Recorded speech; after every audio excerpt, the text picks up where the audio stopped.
Haya nishi mawazo kichwani, haya nishi maumivu moyoni, sikioni yamenikaba kwa nguvu shingoni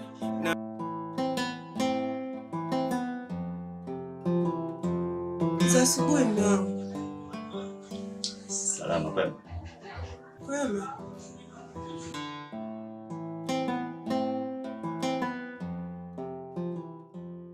Samahani mume wangu, naweza ngakuuliza kitu?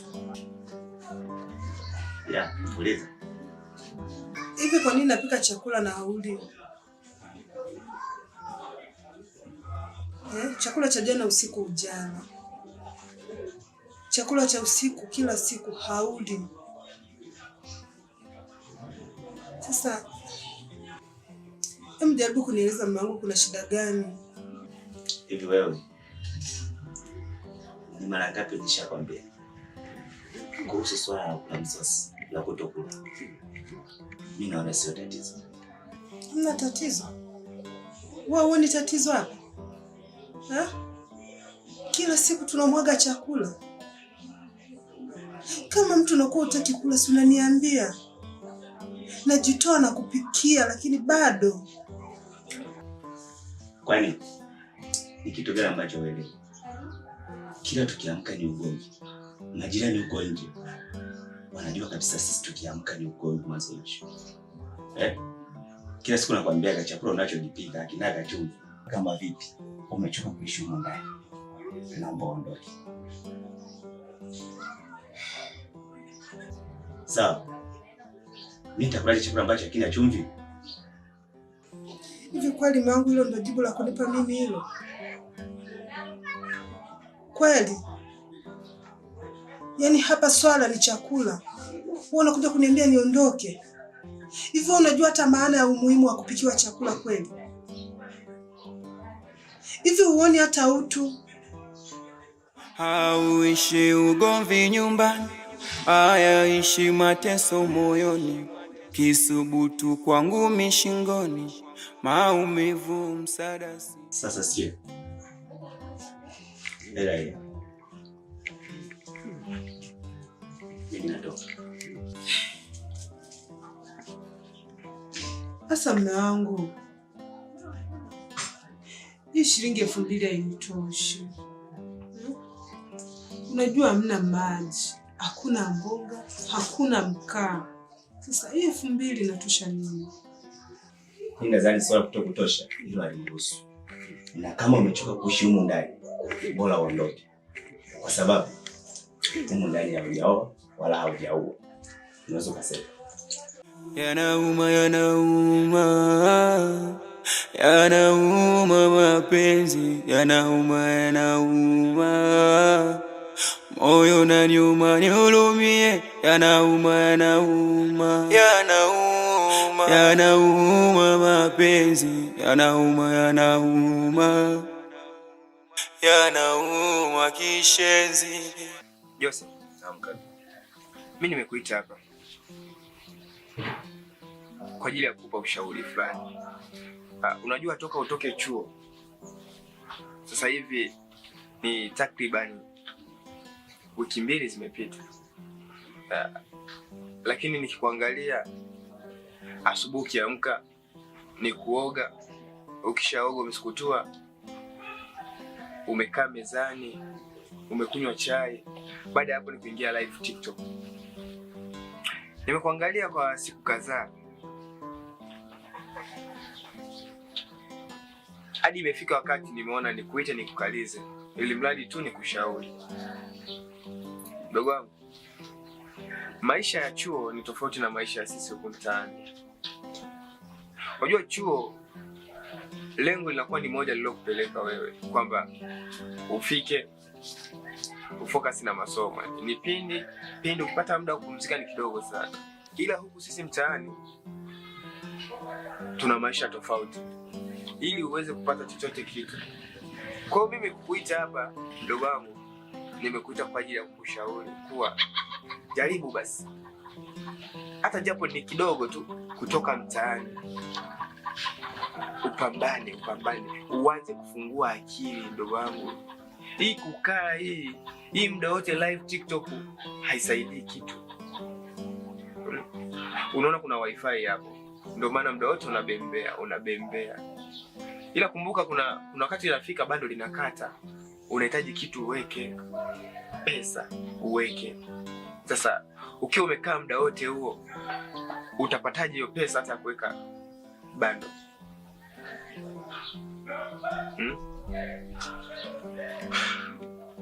Kaka, nimekusikiliza na nashukuru kwa ushauri wako.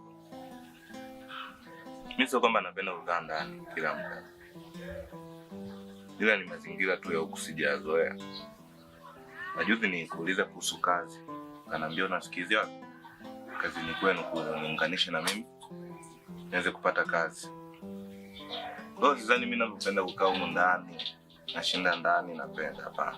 Shemeji, shemeji we, hii ndio ngoma draw. Shemeji, shemeji we, imekula kwangu. Shemeji, shemeji we, hii ndio ngoma draw. Shemeji, shemeji we. Kwa dada. Baba. Umeandika leo? Somo gani na somo gani? Sababu ya maandiko. Sawa, sasa nenda kabadilisha uniform. Nenda pale mezani, chakula kiko tayari. Ule umalize ufanye moja. Ole wako sasa, ukukute umeenda miseli. Umenielewa? Nadhani unanielewa. Mimi napenda kufanya kazi kama unavyotoka asubuhi unarudi jioni. Napenda. Basi kama ni hivyo ni vizuri. Kwa sababu unajua siku zote mtu mwenye uhitaji ni tofauti na yule mtu ambaye hana uhitaji. Sasa kama una wazo la kazi inakuwa ni vizuri zaidi. Kibaya zaidi ni yule mtu anayekaa anajisahau. Unajua vijana wengi walioko chuo wakitoka chuo wanahitaji kupata maisha ile ya kubembea. Wanajisahau kuwa mtaani huku ni lazima utumie nguvu na akili pia kupata kitu. Umeona? Na nilivyokuona pia umekaa muda mrefu nikahisi ndo wale.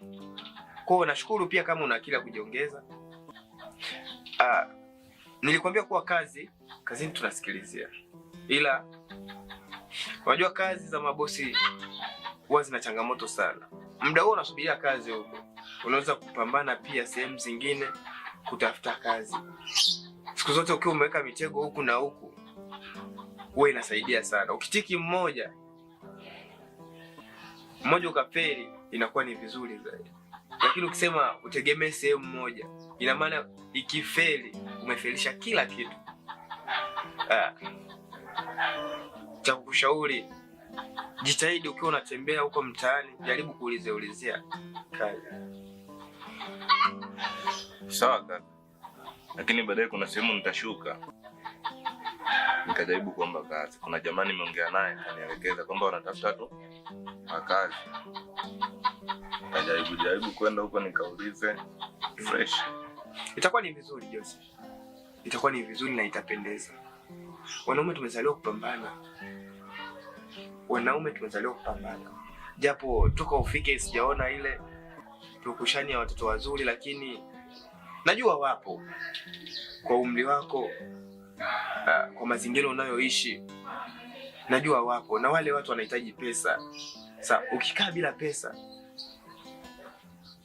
ipo siku unaweza ukaumizwa, ukaanza kulia, kumbe bila kujua kuwa mwanamke ni pesa. Kwa nikwambie kitu kimoja tu, akili mukichwa, mawazo kumoyo, ishi na hiyo kauli itakusaidia. Amani hakuna, mapenzi hakuna, hii ndio ngoma draw. Ninachokijua mapenzi hisia yamenikaba.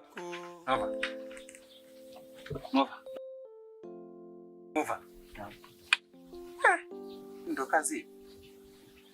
Amna bwana. Sasa unakuta mnikalia kipo. Amna. Wazo yako kwenye simu. Siko sawa leo. Vipi? Wapi ndio zoezi? Sidhani kama nitaenda, maana kuna mtu wa muhimu naenda kukutana naye. Acha. Na wewe na mtu muhimu. Mimi ni kama wewe blaza. Tofauti ni umri tu. Haya. Mama. Mama Daraka. Mama. Njoo. Mama naye kusinzia jambo.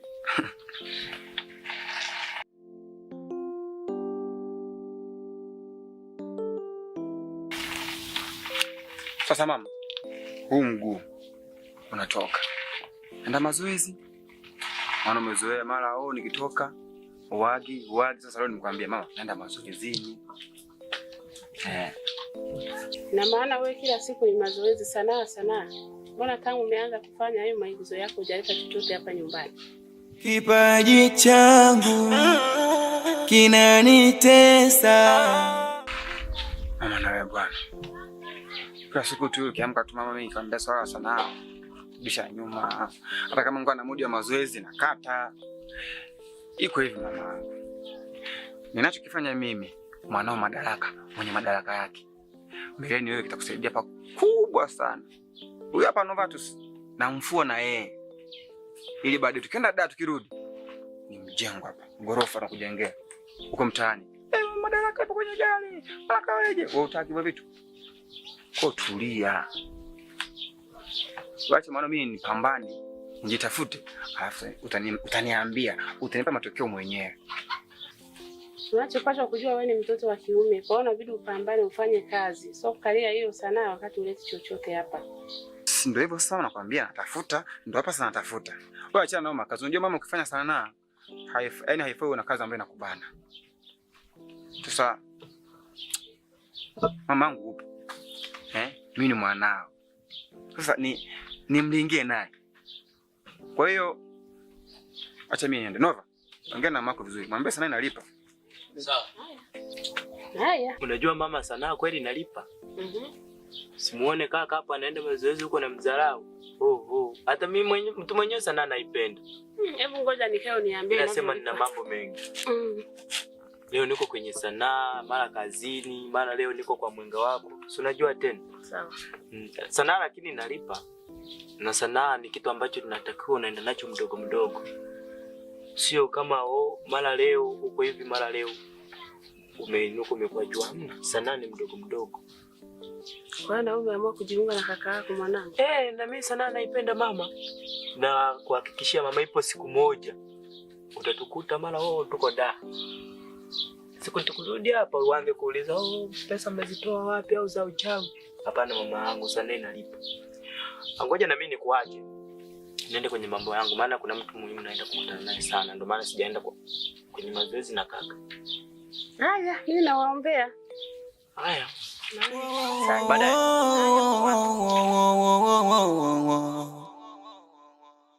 Aya.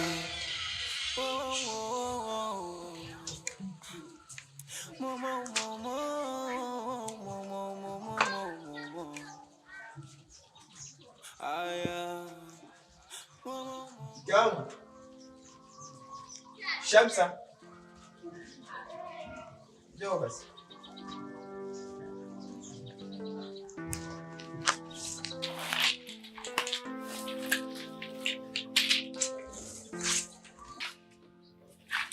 Mkangu. Abe.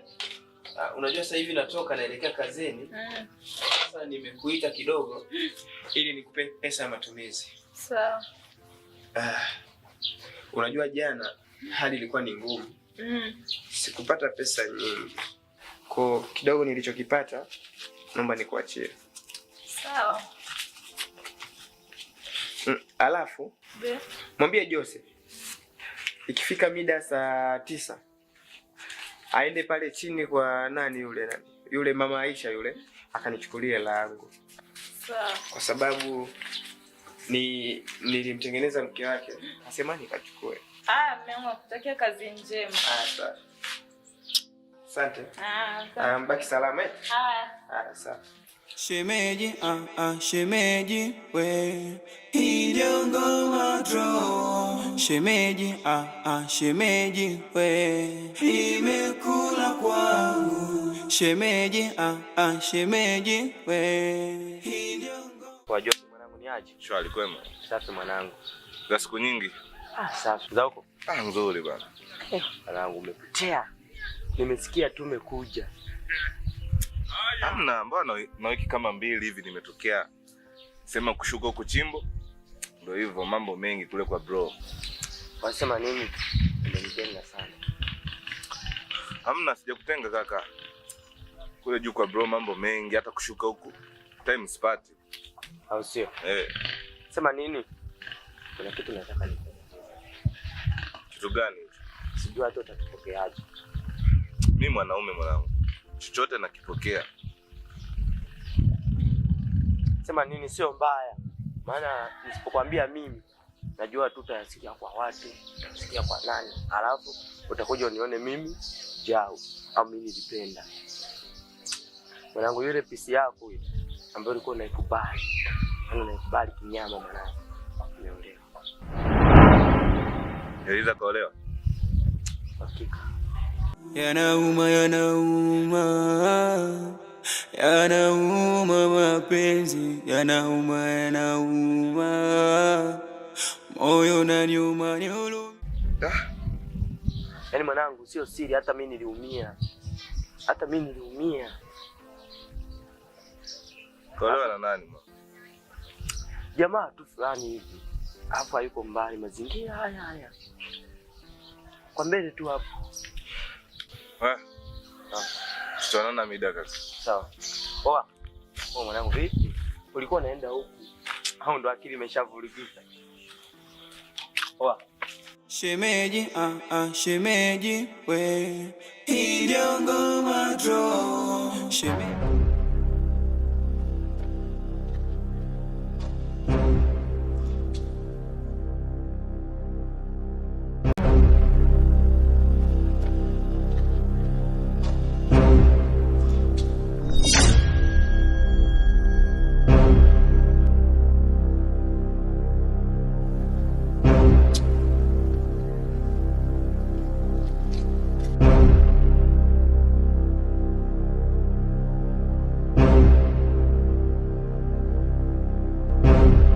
Shemeji, shemeji we, ndio ngoma draw, shemeji, shemeji we, imekula kwangu, shemeji, shemeji we, ndio ngoma draw, shemeji, shemeji we, imekula kwangu.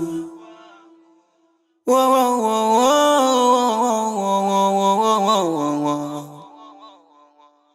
Aya, wow, wow, wow, wow. Mo, mo, mo, mo, mo, mo, mo, mo, mo, mo. Aya, mo, mo, mo, mo. Fem. Anyway, kidogo tu mshanuna. Kwa nimechelewa sana. Kuna umewahi sana.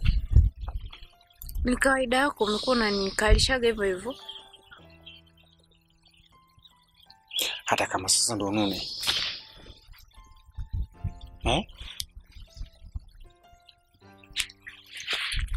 Ndio nimechelewa. Mbona nikija mkono mitupu? Sitafanya jambo lolote. Nimeamini kabisa hili.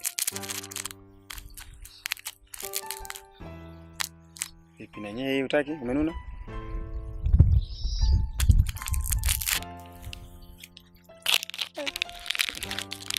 Kwa hiyo ndio umeona uniletee kitu danganishie.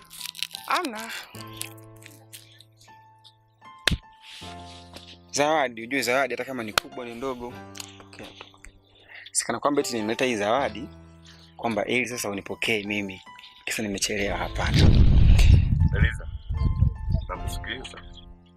Toka nimefika uongee kitu unaniangalia tu.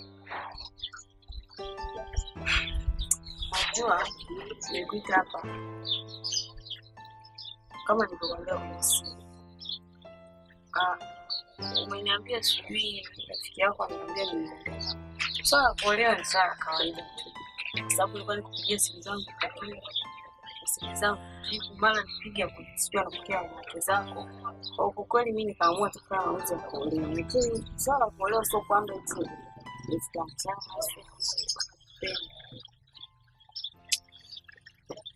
kwa hiyo mimi kutopokea simu yako ndio kufanya uolewe?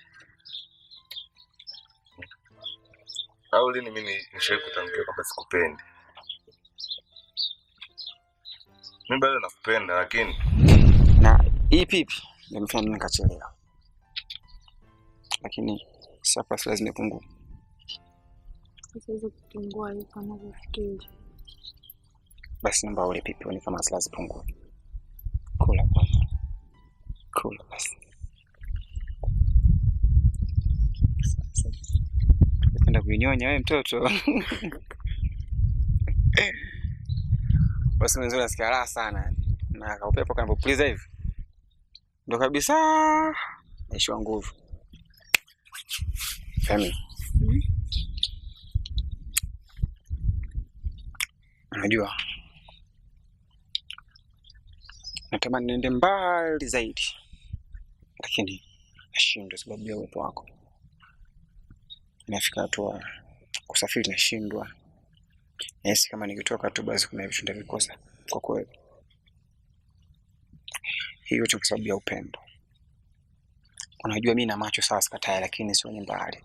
Sasa hivi naona karibu tu. Nikisema niangalie mbali zaidi naona ukungu tu. Na mbali zaidi pale nisipokuona wewe. Najisikia vibaya tu. Wewe unaona sasa hivi gym siendi. Umecheka mwenyewe. Nifurahi kusikia gym. Kweli swali hilo tokea siwezi mimi nikawa na share na mwanaume mwenzangu. Ni sawa kawaida tu. Wanawake wengi wanafanya hivyo. Kuolewa na mtu sio kwamba eti unakuwa na mpenda. Mimi nakupenda wewe na sio yeye. Yeye anaishi naye tu. Naomba unielewe kwa hilo. Sawa. Alafu unajua ni jinsi gani mimi nimejitunza huko nikokuwa. Na kusubiri wewe. Najua nikirudi nyumbani na mwanamke wangu. Mimi ninachokiamua kuanzia sasa. Siwezi kuendelea na mwanamke kama wewe. Yaani siwezi kupenda tena. Yaani umenivunja kabisa imani yangu. Hapana bwana, usifanye hivyo. Wewe niache tu. Wewe endelea na maisha yako.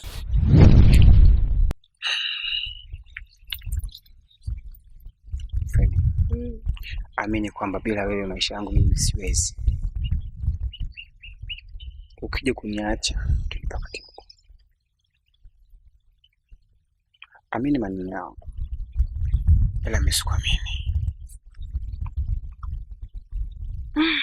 Si kuacha pia. Kweli.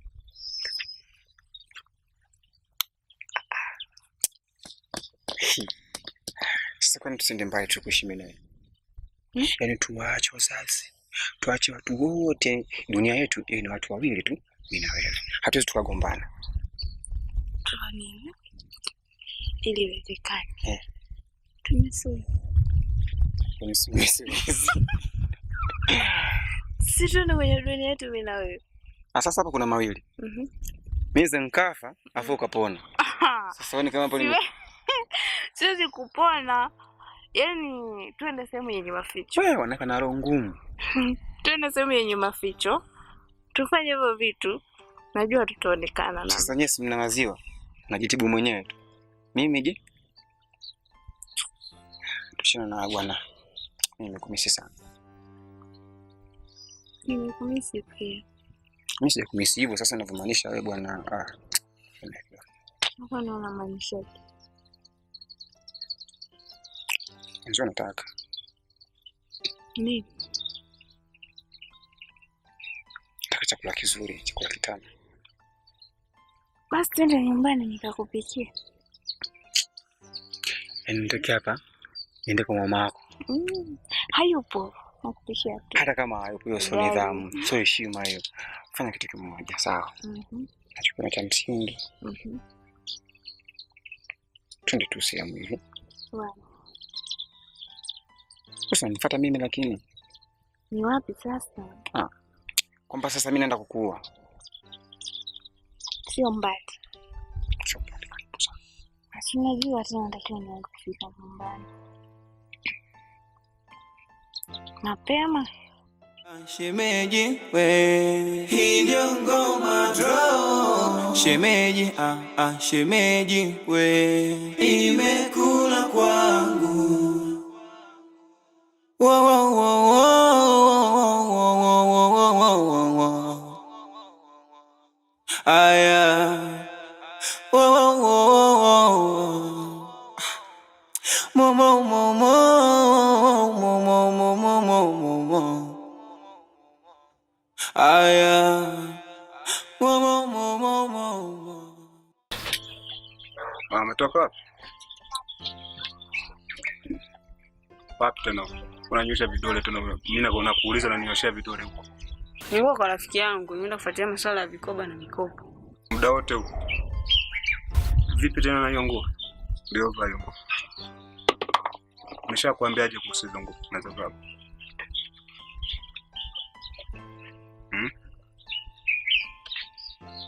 Sinaongea na wewe.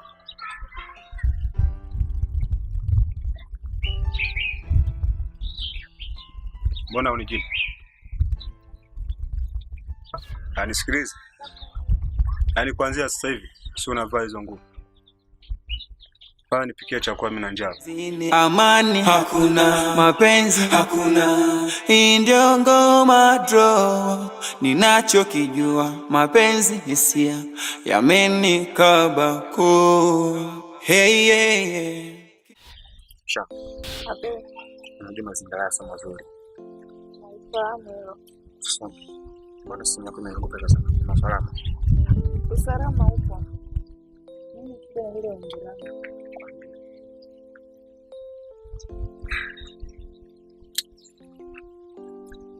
Unajua Sham, wewe mwanamke mzuri. Yaani hakuna mwanaume ambaye atakuona ashindwe kukuongoza. Kuna vitu ambavyo unaweza kwao pia. Lakini si kana kwamba mimi nakukataa. Hapana. Ila mimi kwa sasa hivi moyo wangu ni nahitaji kuwa huru. Sasa nasijui nini kinakufanya ushindwe kunielewa mimi. Madaraka. Ninakupenda sana. Na ndio maana nimefanya moyo wangu yeye anafanya kusumbua kiasi hicho. Shida nataka niwe na wewe.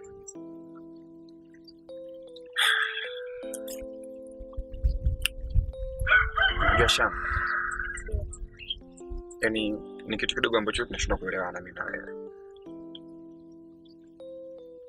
Sio mara ya kwanza mara ya pili. Nikuulize swali. Niulize. Unanipenda? Yes, napenda. Fumba macho.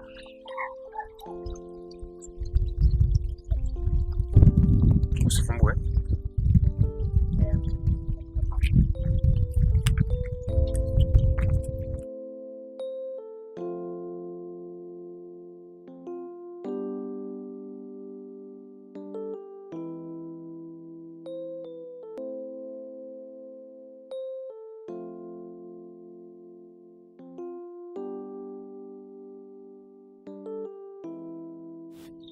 Madaraka. Madaraka.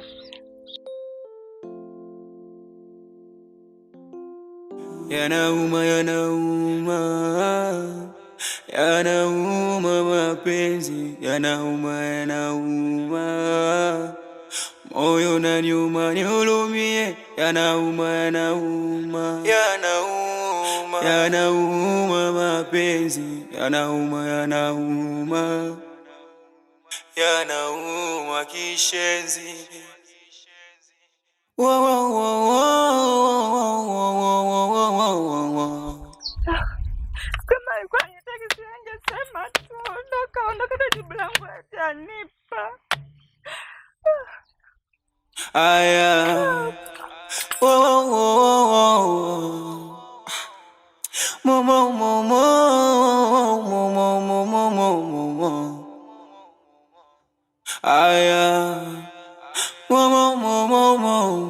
Haya nishi mawazo kichwani, haya nishi maumivu moyoni, siko huru ndege kifungoni, yangu butu msada sioni, yamenikaba kwa nguvu shingoni, napiga butu kwa kipagolini, yangu fupi chululu shimoni, maumivu furaha sioni. Hey, yeah. Kipaji changu kinanitesa, kama siyo fungu la nimepoteza.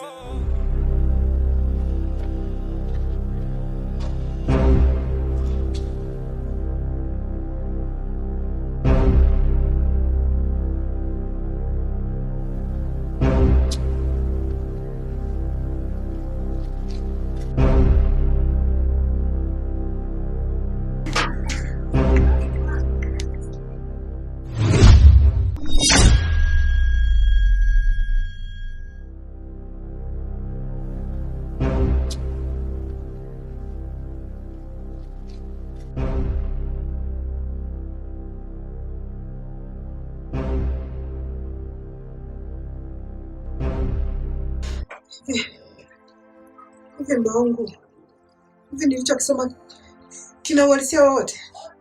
Kwani kwa nini?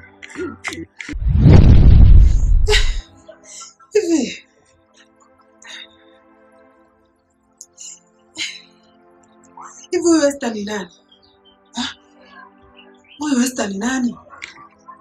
Anasema anakupenda sana, ni nani?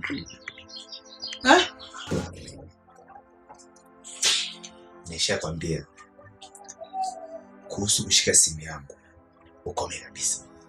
Ina maana unashindwa kula chakula changu humu ndani kwa sababu una Esther? Ina maana mambo yote unayonifanyia humu ndani ina maana una Esther? Jamani, ina maana kusoma sijui na picha sioni? Nakuuliza wewe mwanaume, hivi unachonifanyia hiki unaona uko sawa? Unapika chakula hauli, kumbe kuna Esther anayekupikia chakula unakula, si ndio? Ina maana mimi kwako sina faida kabisa, si ndio? Ninakuuliza huyu Esther ni nani? Hebu nipe majibu. Hebu nyamaza. Hivi humu ndani tuko wangapi? Na mwanaume ni nani? Sawa? Huyu Esther ni nani? Usinifanye nikuchape vibao ambavyo sijawahi kuchapa hata siku zote. Yanauma. Hiyo simu kuanzia leo koma na koma tena. Yaani nisio nashika simu yako. Nisio nashika simu yako kwa mamlaka gani unaoniambia mimi nisishike simu yako? Wewe ni mume wangu. Hebu nipe jibu ya hii message. Message hizi zinamaanisha nini? Kwa hiyo unataka kunifanya mimi ni mtoto au? Nakuuliza wewe, unataka kunifanya mimi ni mtoto? Hivi mwanamke humu ndani tupo wangapi? Na mwanaume ni nani? Unajua maana ya mwanaume wewe? Hivi unajua umuhimu wa mwanaume? Au wanaume ndio mnafanya hivi? Marufuku kushika simu yangu. Sawa? Hebu naomba kwanza wewe simu.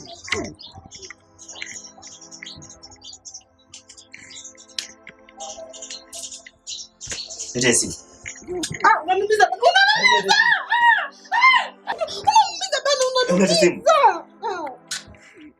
Babu sana.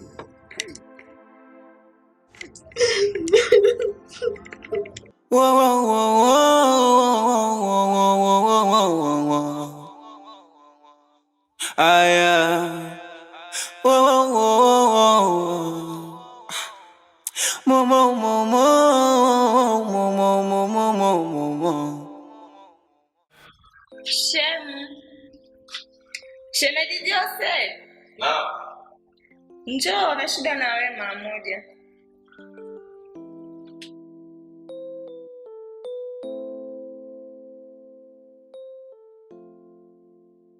Amsha.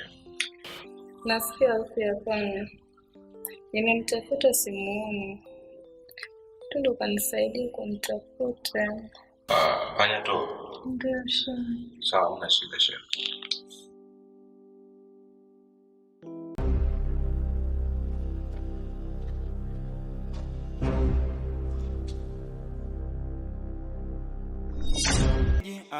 shemeji we, imekula kwangu. Shemeji shemeji we, hii ndio ngoma draw. Shemeji shemeji we, imekula kwangu.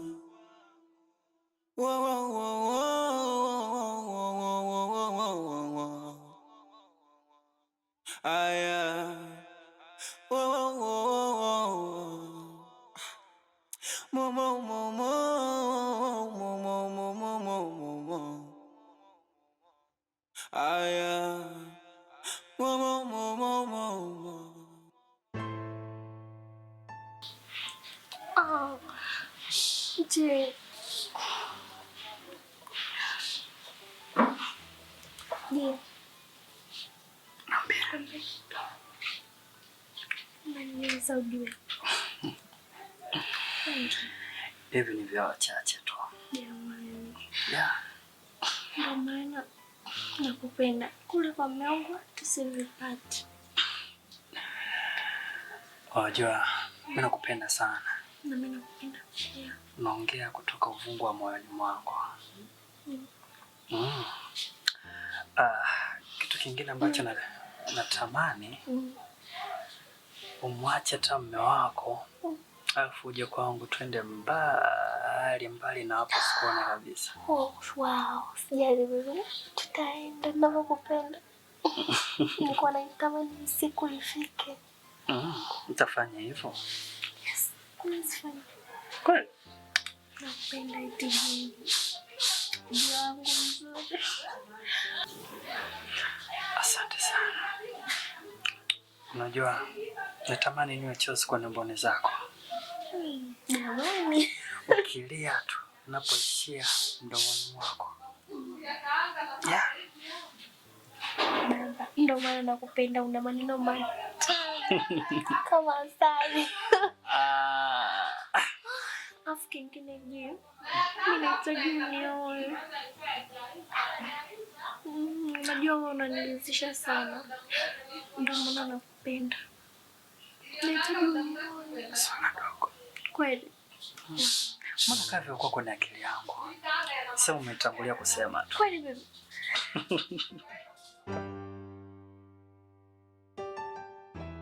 Amani hakuna, mapenzi hakuna, hii ndio ngoma draw. Ninachokijua mapenzi hisia yamenikaba koo. Hey, hey, hey. Kipaji changu kinanitesa, ama sio fungu langu nimepoteza umasikini wangu. Yaani Eliza kaolewa na huyu jamaa. Kuna shakati na ndio huyo mume wake. Kutoka kwa wanaume wote hapa kitaa kaenda kuolewa na huyu jamaa. Sasa mimi nilikwambia siku ile. Mtu mwenyewe anavaa viatu vya shule. Ndio huyo mwamba huyo hapa.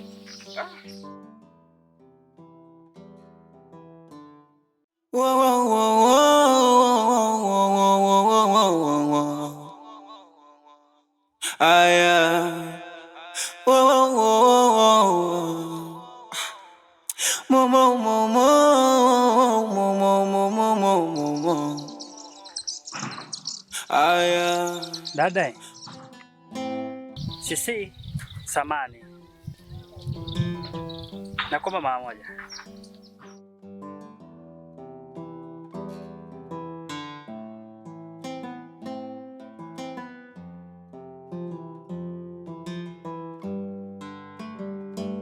Mambo vipi?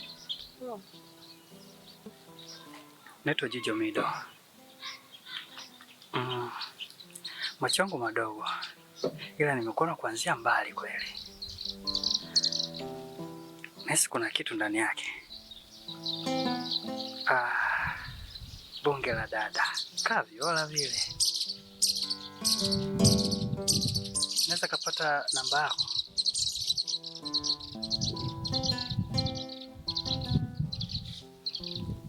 Nahitaji niwe rafiki yako kama utapendezwa. Mrembo.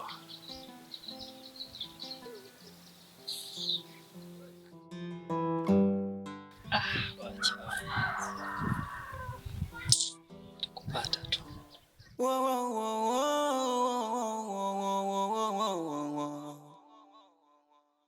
Aya.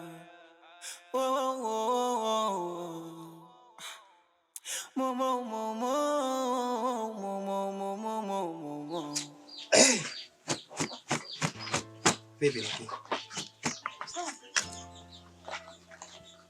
unajua ya masuala ni kitaalamu zaidi, ndio maana ukiangalia sio kila mtu anaweza kupaka rangi. Ni kazi kadogo, ila tunaofanya ni wachache. Sasa mimi naona japo kuna laio wazi nalia sana.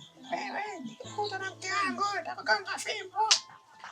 Wewe nikukuta na mke wangu unapika na kuganga. Ni wamezeni waga wanafurahishaga sana. Wao siwaelewagi kabisa. Kwa nini? Wanajikuta wana wivu. Kwani mtu akikupaka rangi ndo ametoka na wewe? Unategemea lakini changamoto. Eti wewe ndo umenena, ila mimi huwa sichukuli kama changamoto ya kazi. Mimi kwangu nachukulia kama faida tu. Kwa sababu ni kazi ninayoipenda. Wewe kama unapenda kitu unaweza kuchukulia kama changamoto kwangu? Ni kwamba hiyo ni changamoto ya kufanya tu wazi. Sio rahisi. Sawa. Lazima ukubali na uipende kazi yako. Unajua so kila master kucha anaweza kufanya massage. Sema mtoto umejaliwa kangozi kalaini. Hata wewe umejaliwa mikono milaini. Nakuwa ni uhalisia wa vitu sasa.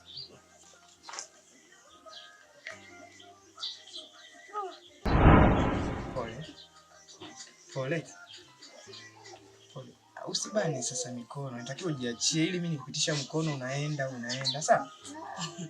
Kuwa na amani kabisa. Sawa? Fanya bwana.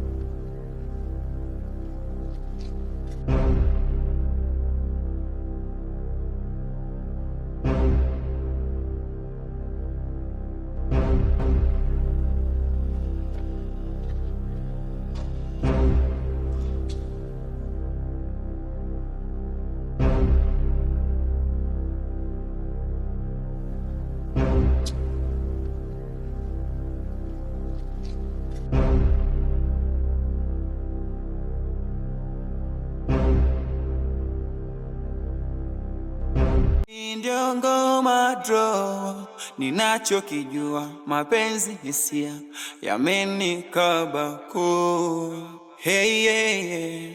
Kipaji changu kinanitesa, ama sio fungu langu nimepoteza. Umasikini wangu umeniponza, ama sio fungu langu nimepokonywa. Shemeji, shemeji we, ndio ngoma draw. Shemeji, shemeji we, imekula kwangu. Shemeji, shemeji we, ndio ngoma draw. Shemeji, shemeji we, imekula kwangu.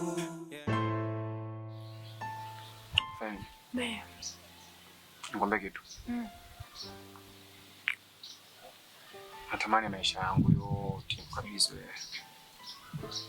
Unajua kwa nini? Unajua kutaka moyo wangu. Unajua hapa tulipo tupo tu mimi na wewe, yani tuko wawili. Lakini kuna mashahidi wengi. Kama hii miti imetulia. Hakuna upepo wala mtikisiko. Wote wanatusikiliza sisi. Hawa pia wana masikio ujue. Hawa pia ndo mashahidi kwenye penzi letu mimi na wewe. Kwa hiyo najisikia amani sana. Najisikia furaha sana kuwa na wewe. nimepata kitu bora katika maisha yangu. Unanielewa? Nakuelewa. Nakwambia kitu. Nakupenda sana. Nakupenda pia. Sitamani uwe mbali na mimi. Natamani muda wote tuwe pamoja. Natamani ujue familia yangu, unizalie, tuzae watoto vizuri, tufanane. Yaani hiyo ndo ndoto yangu ambayo kila siku inanisumbua. Ila nina imani kwamba iko ni kitu kidogo tu. Si ndio? Yeah, ni kitu kidogo sana. Ete? Ni vitu ambavyo vinawezekana.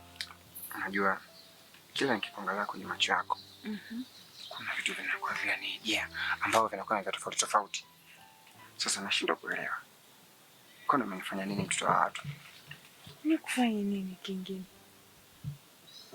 Mimi sijui, ndio nakuuliza umenifanya nini? Ni moyo tu. Acha.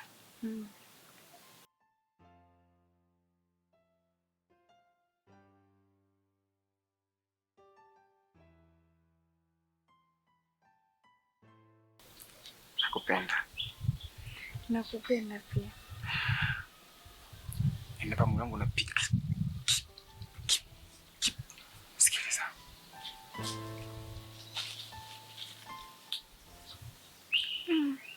Yaweza kuwa Okay. Sasa.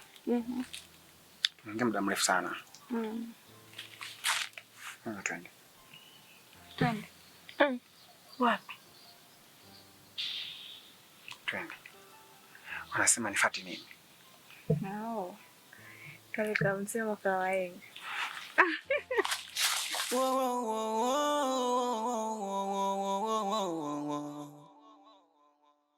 Aya.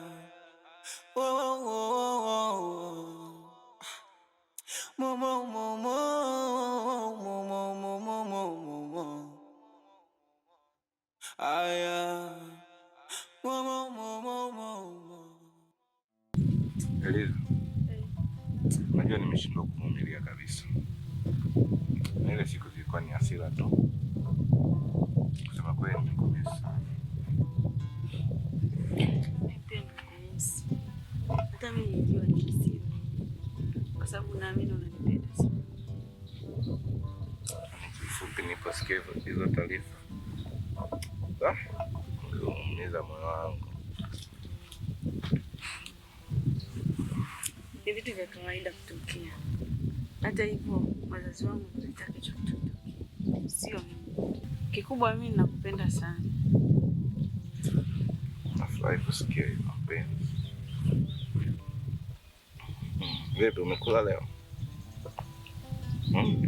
Ningekula wakati umenipigia unakuja kuniona. Nilishiba ghafla. Kwa hiyo sikuhitaji kula tena. Sasa, naona tumekaa sana. Na hapo sasa hivi atakuwa nakusubiri. Mimi ninachokitaka sasa hivi ni hadi nimekuacha. Niache niende au tunaenda wote? Niende kwako. Hata mimi najua huwezi.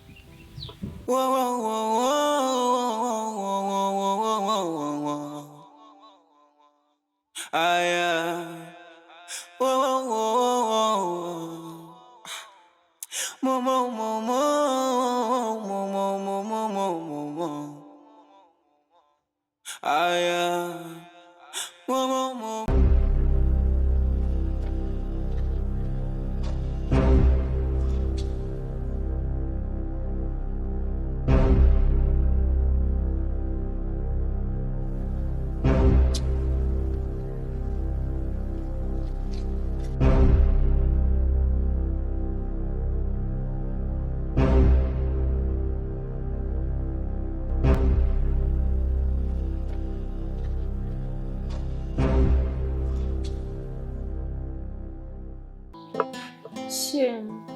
Naam, Shel.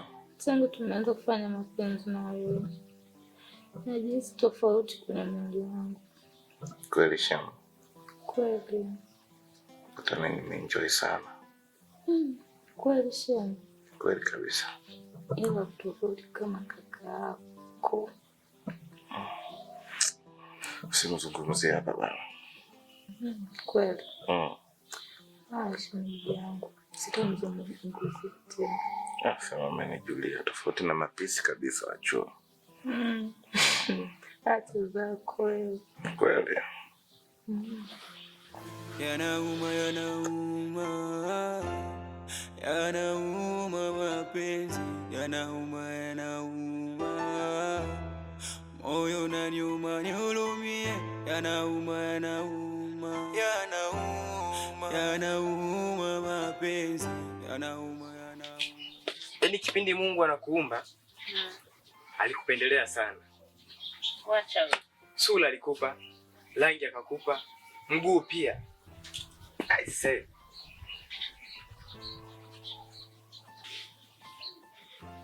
Samahani dadangu. Bila samahani. Unaweza kunisaidia kwa maji ya kunywa? Naomba basi unisaidie. Dori! Dori!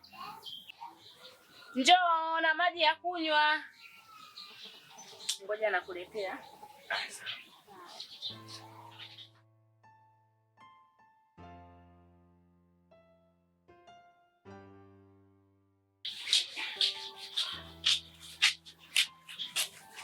Asante.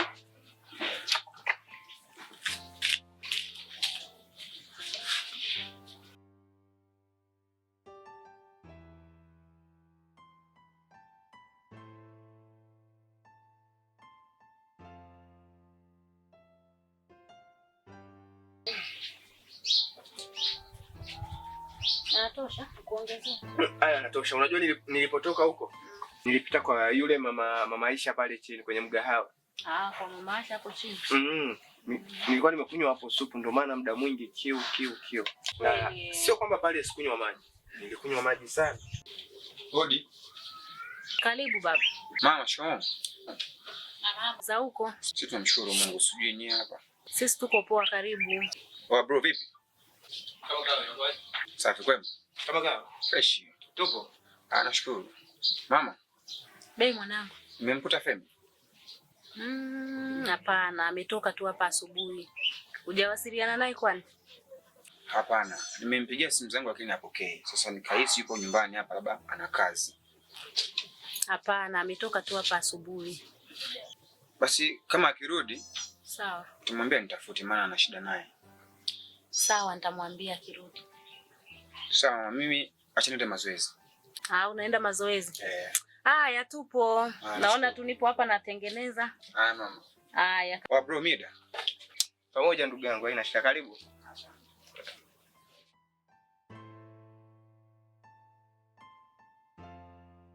Ila samahani nikuulize kitu. Kipindi tuko hapa huyu amekuja kukuulizia Femi. Huyu ni nani kwanza? Yule kijana aliyetoka hapa. Sijaelewa lakini nahisi atakuwa sijui ni mpenzi wake. Si unajua mambo ya vijana. Mambo mengi nahisi maana hamna urafiki wa mwanaume na mwanamke. Na kwa nini yupo katika muonekano huo? Amesuka nywele, sukaziweka hivi. Ila si msanii anaimba tu hapa mtaani. Nasikia wanamkubali tu hapa mtaani. Ni msanii? Anaimba. Hasa ungeniambia mapema. Unajua na mimi natamani kupata mtu ambaye ameshaanza sanaa au anaipambania sanaa. Mimi mwenyewe sanaa naipenda. Kwa ndo maana nakwambia ungeniambia mapema. Sijajua sasa afu mimi nikajua Mr. Pucha. Hii ni kazi tu ambayo naifanya ila kuna kipaji pia. Kuna kazi na kipaji. Nimetulia sana kazi. Ila anapatikana mitaa hii lakini. Yuko tu mitaa hii. Basi haina shida. Inabidi nifanye kazi ya kumtafuta. Sawa. Itabidi nimtafute ili nifanye naye kazi. Hamna shida. Sio mbaya, nitamtafuta tu. Haya poa.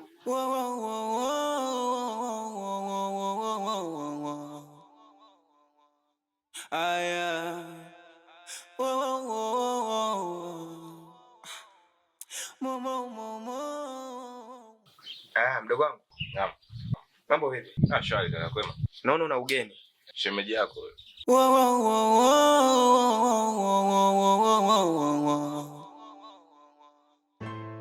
Mambo. Safi. Mzima. Mzima.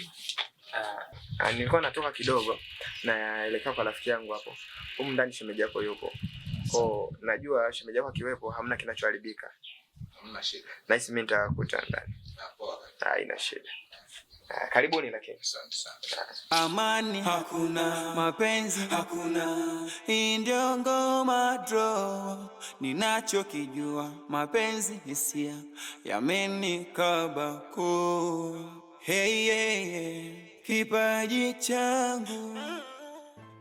Mama. Mwanangu niambie. Tunakula nini leo?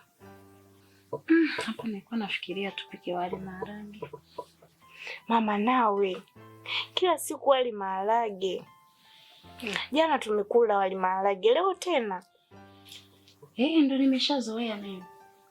Ulikuwa unaonaje hata angalau tukaanga hata chips basi. Hiyo hela ya chips naitoa wapi? Mama, uwezi ukawa na 5,000 tu hapo. Ndio nimeshaemea hivyo vitu, weka pike tu. Mama, mimi nachoka yani. Sasa unachoka nini? Weka andaa huko wali maharage. Maisha yaendelee. Kila siku yani nishachoka kabisa. Ndio uvumilie sasa. Nimekumbuka kitu. Nini tena? Jana kapita Madaraka hapa. Akawa ananilalamikia kuhusu wewe. Anasema anakupigia simu haupokei simu, wala akipiga simu haipatikani. Shida ni nini? Yaani mama, wewe na Madaraka tena. Yule kijana ni mstaarabu sana hapa mtaani. Hamna mtu ambaye hamjui. Mna shida gani? Hamna shida. Nitaongea naye tu. Wewe tena naye. Utaongea naye nini sasa? Sasa kama ametoka huko kote kaja mpaka hapa nyumbani analalamika, kutakuwa kuna kitu. Hebu niambie niweke wazi. Simu yangu tu ilikuwa na hitilafu kidogo. Ufu nasikia kichwa kinaniuma. Nitaongea naye mama. Hapa ndio hivyo sawa, uje mtafute tu mwingine. Awe na amani na yeye. Sawa. Basi ngoja nikapike. Fanya tu maarifa huko maana njaa yani hapa. Niko hoi. Wewe hebu fanya haraka huko. Ndio. Shemeji, shemeji we, imekula kwangu. Shemeji, shemeji we, hii ndio ngoma draw. Shemeji, shemeji we, imekula kwangu. Wo wo wo wo. Aya. Wo wo wo. Mo mo mo mo mo mo mo mo mo mo mo. Aya. Mo mo mo mo mo. We dada. Kwema. Wacha. Weka kama Madaraka. Weka kama Madaraka. Weka. Njoo.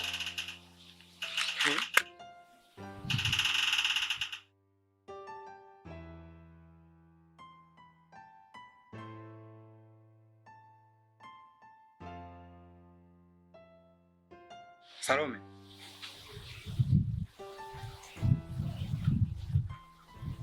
Nova. Mbona begi ujiingiza ndani?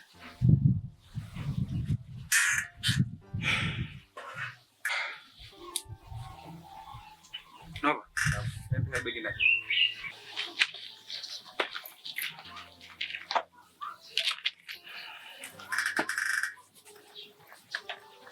Dada Salome. Sasa unavyokaa kimya hivyo nashindwa kukuelewa.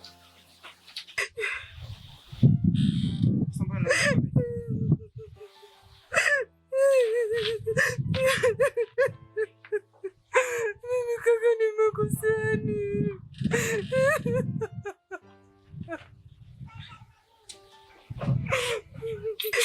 niambie kuna shida gani? Sasa wewe unalia tu, unalia. Sasa mimi nitakuelewaje hapo? Hebu kaa hapa tuzungumze.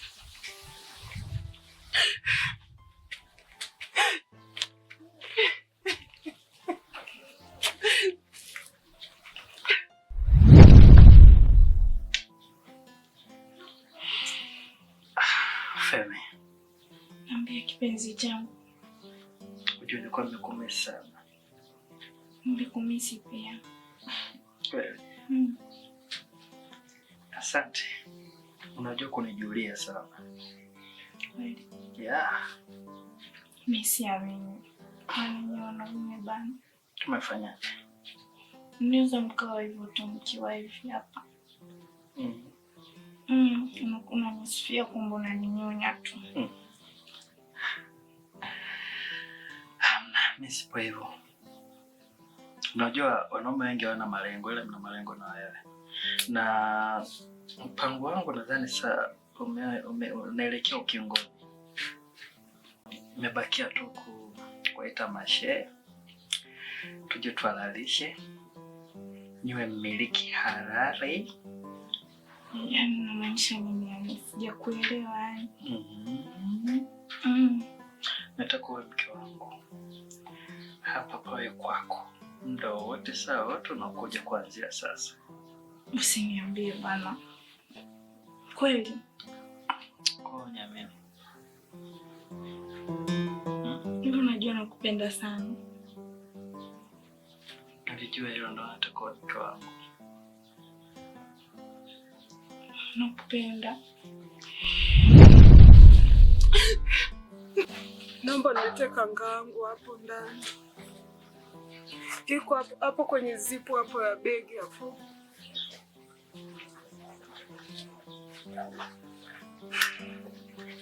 Dada Salome.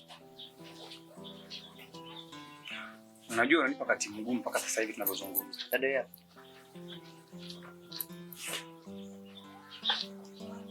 Umekuja, unalia, una begi. Nashindwa kukuelewa. Nauliza shida ni nini? Kuna usalama?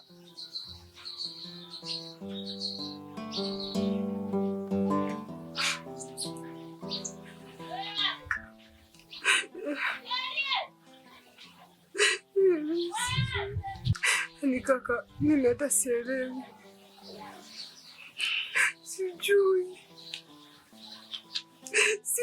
mimi, sijui.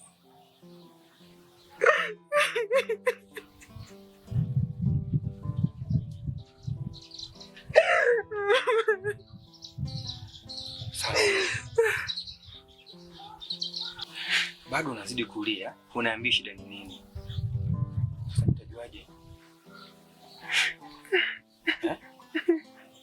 Cha msingi nieleze. Ni hiki na hiki, kumetokea hiki hapa. Ili mimi nijue. Sasa wewe unalia tu, unasema uelewe. Mimi sasa nitaelewa. Nakupenda pia. Hakuna mwingine zaidi yako. Wewe tu katika uvungu wa moyo wangu. Sijui nilichelewa wapi. Maana naona kabisa nilikuwa napoteza muda wangu. Hapana. Unajua wakati sahihi wago unakuja tu. Basi ndio wakati sahihi. Haujachelewa bado. Nakupenda sana mama. Nakupenda pia.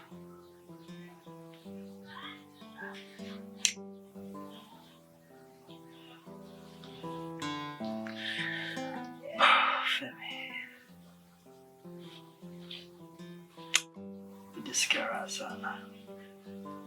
Moyo wangu ulikuwa unatulia. Wana malaika wangu. Nikiwaka nayo najisikia hali fulani hivi inakuwa na nguvu yani. Sikuelezeje.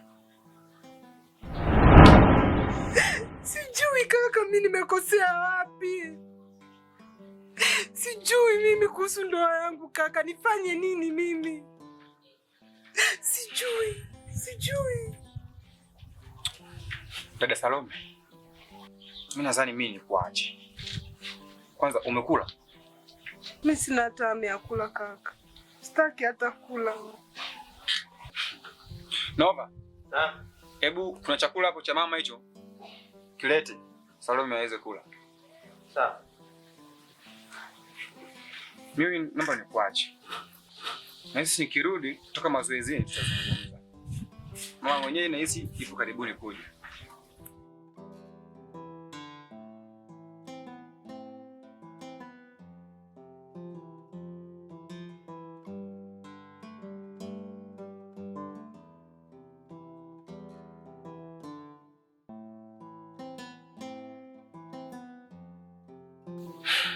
Mimi nadhani ungekula ukapunguza mawazo. Naenda mazoezini. Nikirudi tutazungumza. Sawa dada? Na ule.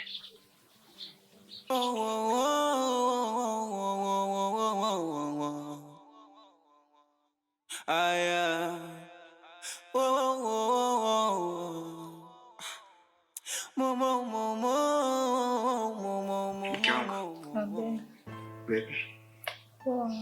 Mazingira hapa nyumbani naje sasa hivi? Kawaida tu mwanangu. Kawaida. Vipi, unajua ulikuwa unashazoea kuishi mwenyewe. Sana nikitoka kwenda kazini, unabaki peke yako. Vipi toka mdogo wangu aje, mazingira unayonaje, labda kuna tofauti yoyote? Hamna tofauti. Yaani kwa sasa hivi hapo ndo nakula. Kwa sababu ananipa faraja, tunapiga story. Anachangamka. Hamna shida yoyote? Hamna shida. Basi ni sawa, kwa sababu hata mimi pia nafurahi kwa sababu ulikuwa umeshazoea kubaki peke yako. Kwa sababu ulikuwa umeshazoea kubaki peke yako, lakini sasa hivi unabaki na mtu wa kukuliwaza. Nafurahi kwa hilo. Lakini mke wangu, mimi hapa nilikuwa na kitu nahitaji tuongee. Ongea. Uko tayari kunisikiliza? Nipo tayari mwanangu, usijali. Samahani lakini kama nitakuboa. Bila samahani. Nitakachotaka kukiongea kwa sababu ukiwa unahitaji kuongea kitu, kila mtu anaanza kuchukulia lengo yake. Lakini mimi siongei kwa nia mbaya. Ila ninachotaka kukiongea ni kujenga, kwa sababu naambiwa ukiwa na kitu kanyamaza mwenzio hawezi kujua tatizo liko wapi. Ndio, ongea. Lengo kuu mimi nahitaji kuongelea mahusiano yetu, yani kwa sababu sasa hivi hizi siku kadhaa hizi umekuwa ni mzito sana. Umekuwa ni mtu hata nikikuomba unyumba unaninyima.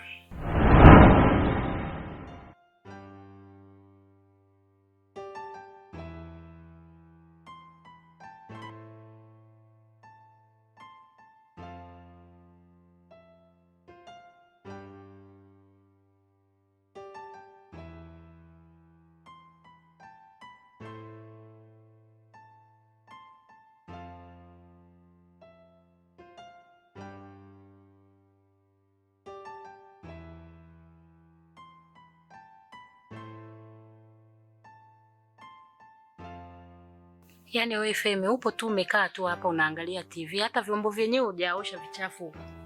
Kazi tu kuangalia TV. Mama, nitaviosha tu. Sasa utaviosha wewe, ukiamka asubuhi inabidi uamkie kuosha vyombo, safisha nyumba ndio uje uangalie TV. Sasa muda wote wewe ni kukaa tu kuangalia TV. Mshaanza tena. Sasa nimeanza nini? Alafu nilikuwa na jambo. Nini tena? Nilikuwa nimesahau kukuambia. Jambo gani tena hilo? Kuna mgeni baadaye atakuja. Atakuja hapa nyumbani?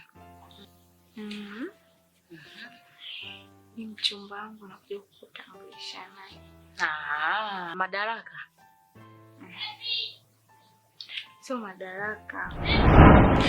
Na kubembeleza akiwa ananiambia una hamu, hauna appetite. Tatizo kubwa liko wapi mke wangu? Tatizo liko mwanangu. Unaumwa?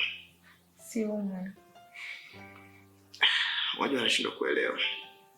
Imekuwa ni ngumu sana. Hata kama nikikulazimisha na kusema umekubali, naambulia tu kwenda safari moja, safari ya pili, safari ya tatu inakuwa ni ngumu. Kwa nini? Unajua nini mwanangu? tangu tumeanza mawasiliano ni muda mrefu. Ndio. Mpaka tunajua kuna wakati unafikia mtu unaenda unafanyaje? Unakuwa unapumzika kidogo. Sio kwamba kila siku, hata kama kifaa kamoja, napenda ushukuru Mungu kwa sababu unakuwa unachoka.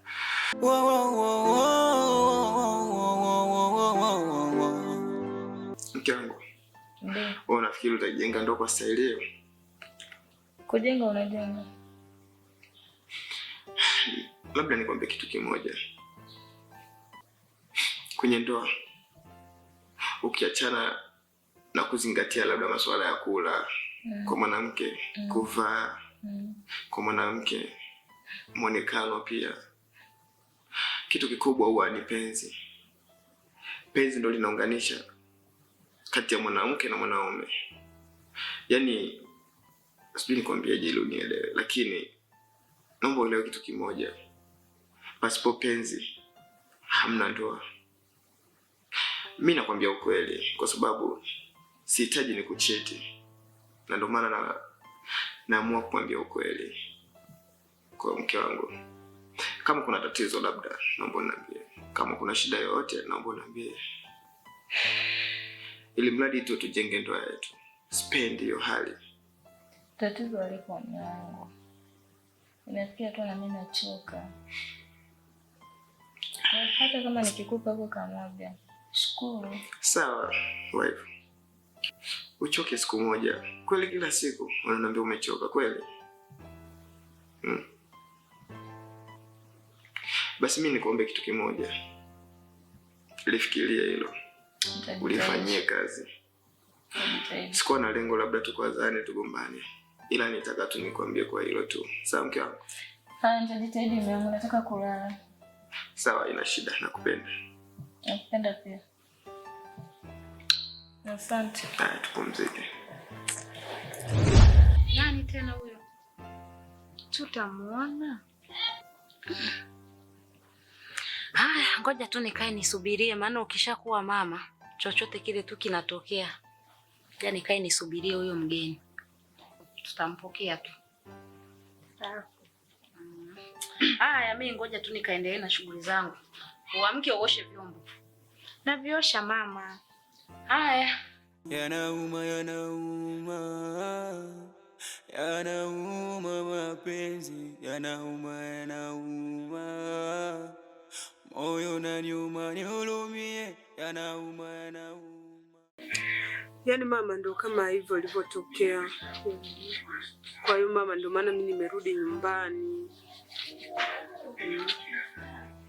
Kwa hiyo ndo kusema mwanangu mmefuazana na mwenzio. Ndio hivyo mama, hamna kitu kingine. Ila mimi nilikuwa nakushauri mwanangu rudi tu kwenye ndoa. Maana haya maisha yana changamoto. Wala usimwekee mwenzio kinyongo. Ndio maisha yanayoenda. Ukiangalia hizi nyumba unazoona zimejengwa, wakisema watoe baki kila mtu aangalie kwa mwenzie kuna nini, hawawezi kuendesha maisha mwanangu. Kwa hiyo mimi ninachokushauri tumsubirie tu mwenzio aje, tukae tuyajadili uweze kurudi. Maka amenipigia simu anasema atakujia leo. Sijui unasemaje hapo mwanangu?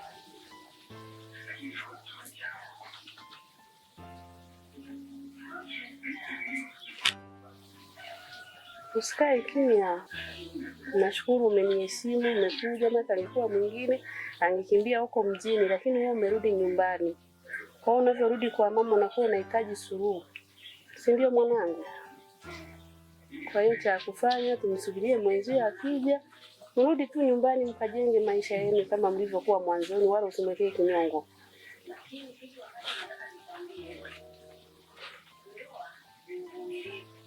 Usiwe na hasira mwanangu.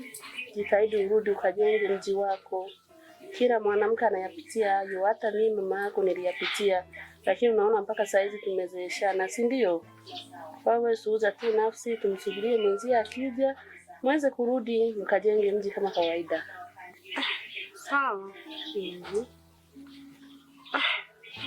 Lakini mama, yani mama kule sijui kama nitaweza mama. Nitaweza mwanangu, usikate tamaa. Ingia tu ndani ukamsubirie mwenzio anakuja. Kama hujafua ufue nguo. Asante kwa kunielewa mwanangu. Kajenge ndoa eti.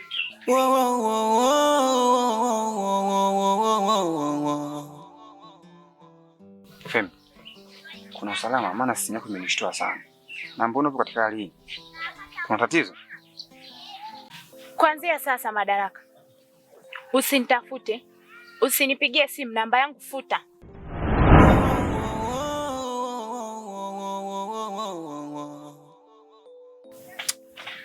Femi, unajua kuna muda wa masiha na utani. Mapenzi hayo ujue. Sasa nashindwa kuelewa. Kwani una shida gani? Unahisi natania eh? Femi, hebu acha kunichanganya. Acha kunichanganya. Sasa ina maana gani? Nimekosea nini mimi? Mimi sina kudanganya. Unahisi nakutania eh? Sasa nimekosea nini? Yanauma, yanauma, yanauma mapenzi, yanauma, yanauma. Moyo unaniuma, nihurumie, yanauma, yanauma, yanauma, yanauma mapenzi, yanauma, yanauma, yanauma kishenzi.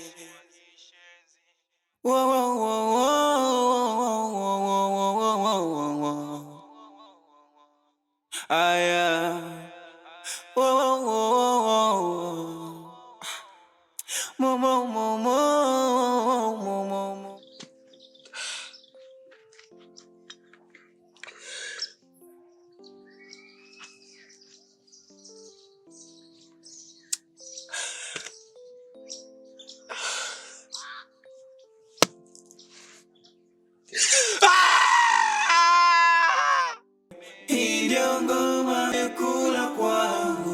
shemeji, shemeji, natoka tupukuza matopeni, nafanywa zuzu mjinga sioni, vumbi tu kwangu mi machoni, napata tabu kuingia penzini, amani hakuna, mapenzi hakuna, hii ndio ngoma draw, ninachokijua mapenzi hisia.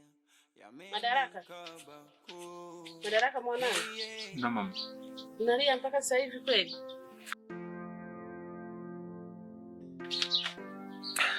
Mama. Ndiyo mwanangu. Najisikia vibaya sana. Ndiyo. Najisikia uchungu. Inanipa wakati mgumu mama. Yaani haizoeleki. Kwani sisi ndio tumeandikwa kupitia maisha haya. Usilie mwanangu. Haya ni mapito tu, yanapita. Najua kuna wakati najiuliza, dada yangu Salome anapitia mazingira magumu kwenye mahusiano. Mimi tena Madaraka. Haya nishi mawazo kichwani, haya nishi maumivu moyoni, siko huru ndege kifungoni, yangu butu msada sioni, yamenikaba kwa nguvu shingoni, napiga butu kwa kipagolini, yangu fupi chululu shimoni, maumivu furaha sioni. Kipaji changu kinanitesa, ama sio fungu langu nimepoteza. Umasikini wangu umeniponza, ama sio fungu langu nimepokonywa. Shemeji, shemeji we, hii ndio ngoma draw. Shemeji, shemeji we, imekula kwangu. Shemeji, shemeji we, hii ndio ngoma draw. Shemeji, shemeji we, imekula kwangu.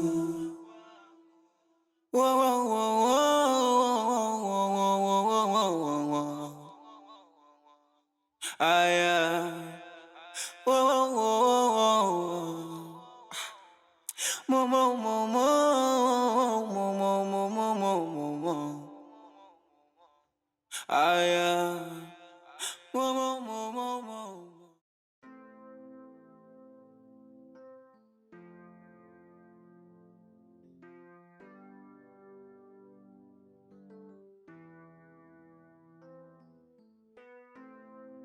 Karibu mwanangu.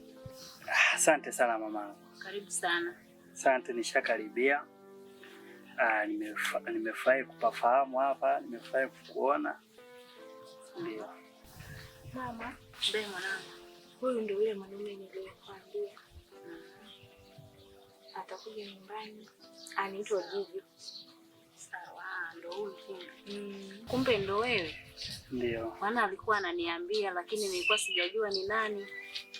Karibu sana. Asante sana. Asante sana mamangu. Hapa kiukweli mamangu. Sawa. Hivi karibuni natarajia kuondoa nguvu kazi yako kidogo. Mtoto wa kiume mwanangu, nyamaza, jikaze. Usilie mwanangu. Haya ni mapito tu, yanapita. Jikaze tu. Mama, hujui mimi jinsi gani ninavyojisikia. Yaani uhisi uchungu na nahisi mwanangu, kaniliza nahisi, lakini jikaze, wewe mtoto wa kiume. Kama bahati yako ipo tu, vumilia.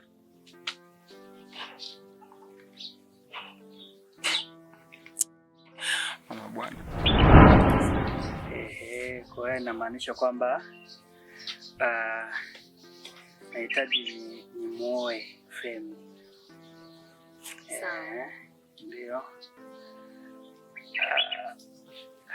Nitaleta wazee kwa ajili ya taratibu zingine ziendelee. Ndio. Karibu sana, ni jambo la kumshukuru Mwenyezi Mungu. Kwa sababu dunia ya sasa hivi, ukiona mtu amekuja kwako kujitambulisha kwamba anahitaji kumuoa mtoto wako, jambo la kumshukuru Mwenyezi Mungu. Sasa hivi dunia imeshaharibika, unaweza ukasikia mtoto huko kashaolewa, umjui mwanaume. Kwa hiyo nafurahi sana kufika hapa nyumbani. Asante sana. Tulia kumaliza matatizo. Najua tu unavyojisikia. Uko sahihi mama. Unajua kwa nini? Nimeshagundua kwamba sisi ni maskini. Na sio hivyo. Hatuna pesa. Sio hivyo. Sio hivyo, jikaze tu, ni kama zake tu na huyo binti, lakini jikaze tu. Wewe mtoto wa kiume, haifai ulie hivyo. Mungu atakuletea kupendaye. Kukataa yeye sio kwamba wameisha wanawake wote, jikaze tu. Kwa nini mimi tu? Kwa nini mimi? Mwanangu, haikuwa bahati yako. Subiria fungu lako laja. Lakini na mimi kwa upande wangu sio kwamba mimi nimemzaa mimi mwenyewe. Ndio. Ana baba zake wakubwa, baba zake wadogo. Kuna ujombani huko. Kwa hiyo inabidi niwashirikishe hili jambo ili taratibu zote ziweze kufuatwa. Ni sawa. Taratibu inabidi zifuatwe, na hisi hata wewe mwenyewe unaelewa. Ndio. Na ungejitahidi ukafanya tu alaka, maana jambo la kufunga ndoa ni jambo la kumshukuru Mwenyezi Mungu, alafu pia ni jambo la heri. Ni baraka kabisa. Karibu sana baba. Basi usijali mamangu. Sawa. Haina shida, kwa vile nimekuja nipate kwanza baraka zako. Sawa. Nafurahi nimezipata baraka zako. Kwa natumaini jambo litaenda. Asante sana, na mimi nimefurahi sana. Karibu sana baba. Jisikie huko nyumbani. Asante sana mama. Karibu sana, karibu. Sawa, asante. Haya baba. Haya tupo. Ndio, mimi sio mkaaji. Unatukimbia? Niwakimbie. Karibu sana. Haina shida, asante. Sawa baba.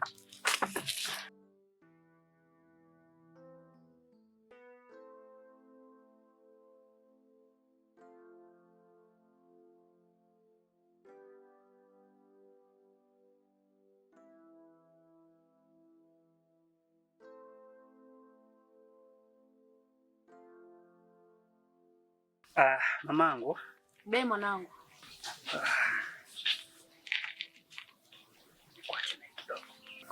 Asante sana baba. Sawa. Asante sana. Haina shida mama. Karibu sana. Asante sana. Haya mwanangu. Haya. Mama, acha mimi nimtoe basi. Na unamtoa? Uwahi kurudi? Sawa. Haya. Basi sawa. Haya baba, karibu.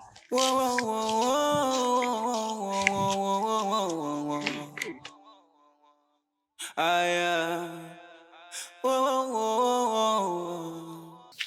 Mama, Be mwanangu. mimi nimekuja hapa nyumbani. Kuna kitu sikielewi.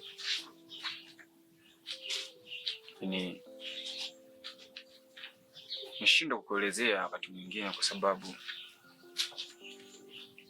sidhani kama itawezekana. Taarifa gani hizo? Hili swali halikuwa la kwa mama wangu. Lakini imenibidi sababu napiga simu zangu Femi anipokee. Natuma message ajibu. Yote na yote mama, nahitaji majibu sahihi kutoka kwako mama wangu. Kuhusu nini? Nimesikia Femi anataka kuolewa. Kusema ukweli mwanangu, mimi siwezi kuingilia hayo mambo. Kwa sababu mimi ni mama, siwezi nikamchagulia kwamba aolewe na mtu fulani. Hayo ni maamuzi yake yeye mwenyewe. Labda wewe mwenyewe ungejaribu kuangalia wapi umekosea, kitu gani labda kimemkwaza mpaka akafikia hatua ya kuolewa na mwanaume mwingine. Ila mimi hapo babangu siwezi nikaingilia. Lakini mama, sawa. Sikatai. Huenda mwonekano. Na kama ni makosa, mbona hakuna mimi nilichomkosea? Na kwa nini kawa muongo, kavunja tulizopanga mimi na yeye? Kwa sababu ulichotoa kufanya hivyo, kanichukulia pia mimi muda wangu. Nimekaa na msubiri yeye. Usilie baba, usilie. Usilie. Unajua mama, najisikia vibaya. Ni kweli, ni kitu ambacho kilinisikitisha sana. Lakini nikushauri, jaribu kuongea naye. Ongea naye, anaweza hata akakuelewa. Labda pale ulipokosea, unaweza ukarekebisha. Basi sawa mama wangu. Mimi nimekuelewa. Pole sana. Lakini pia utanisamehe kama kuna sehemu nimekosea, lakini Femi hajanitendea haki. Anachokifanya mimi kinaniumiza. Ni bora basi angeniambia kwamba nimekosea wapi. Akaniambia mimi shida yangu ni nini, lakini sio kuolewa alafu. Kanaribia muda wangu mimi. Nimemsubiri yeye. Pole sana baba. Sawa. Mama. Haisee, pole sana. Kwa sababu ni kijana ambaye nilikuwa nakufahamu, nilikuwa nakujua, lakini kusema ukweli mimi siwezi nikaingilia. Hayo ni mambo yenu, mimi siwezi nikamwambia kwamba uolewe na huyu. Hapana. Hapo nitakuwa tu nimevuka mipaka naona. Pole sana. Pole, jikaze wewe mtoto wa kiume. Sawa, mama. Mimi shida yangu ilikuwa ni hiyo. Acha mimi nikuache. Sawa baba. Na kama basi kirudi utampa taarifa zangu.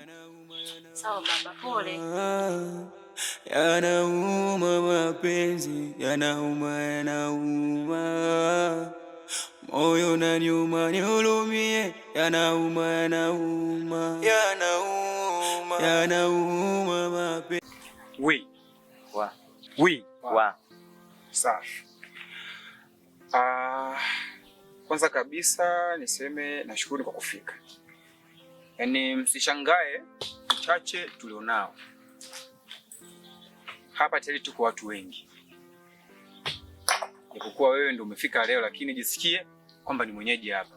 Sawa sawa? Okay. Mavatus. Na.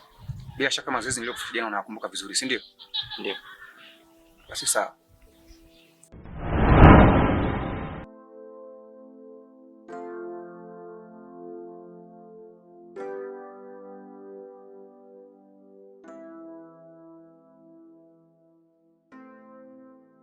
Vipi? Fresh. Niambie.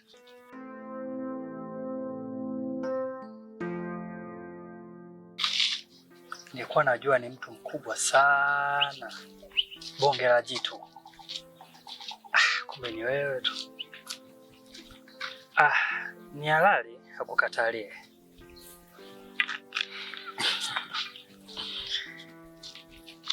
Naona soka.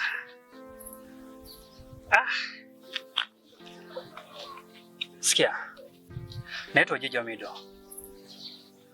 Nimekuja kukuona. Ni kwamba ni mume mtarajiwa wa Femi. Sasa basi, naomba ukae naye mbali.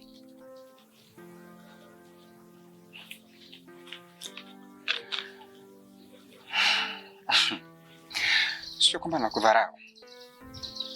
Na sio kwamba naumia sana mimi ukiniambia hivyo. Uko sahihi na maneno yako. Mimi nasuka.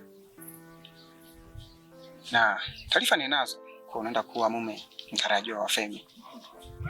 Labda tu ambacho ukijui. Sasa hivi moyo wangu na amani. Hivyo kuwa huru. Ni mali yako sasa ile. Unaweza kuitumia unavyotaka. Pekenyua unavyojisikia. Nadhani ndio hivyo. Sina ujanja. Mshindi ni wewe. Unajiamini sana yani.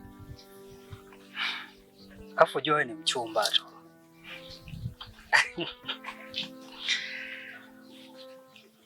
Basa, hili nyonyo. Usisubutu tena.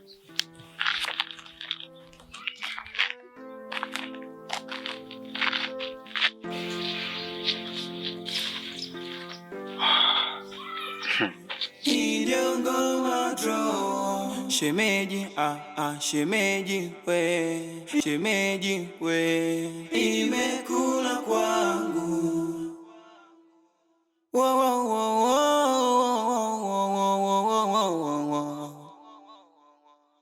Aya. Karibu. Asante.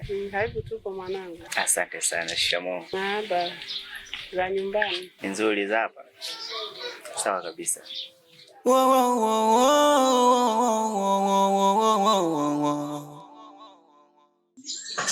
Salome. Wewe Salome. Salome. Ese kitu huko mzee ukaja. Hauishi ugomvi nyumbani, hayaishi mateso moyoni, kisubutu kwangu mishingoni, maumivu msada sioni, natoka tupuku za matopeni, nafanywa zuzu mjinga sioni, vumbi tu kwangu machoni, napata tabu kuingia penzini, amani hakuna, mapenzi hakuna, ndio ngoma draw, ninachokijua mapenzi hisia yamenikabako. Hey, hey, hey, kipaji changu kinani. Mke wangu, naendeleaje? Vizuri. Eti. Sawa kabisa. Mama, mbona umepoa? Hujafurahi mimi kufika hapa? Nimefurahi sana, ni jambo la heri. Sawa kabisa. Jambo nzuri. Niambie. Hivi ujisikie uko nyumbani. Aisha niambia mwanangu, niliona jinsi alipokuja. Lakini hivyo ona umekuja akajua unataka ushauri. Kwa ushauri ni kujenga.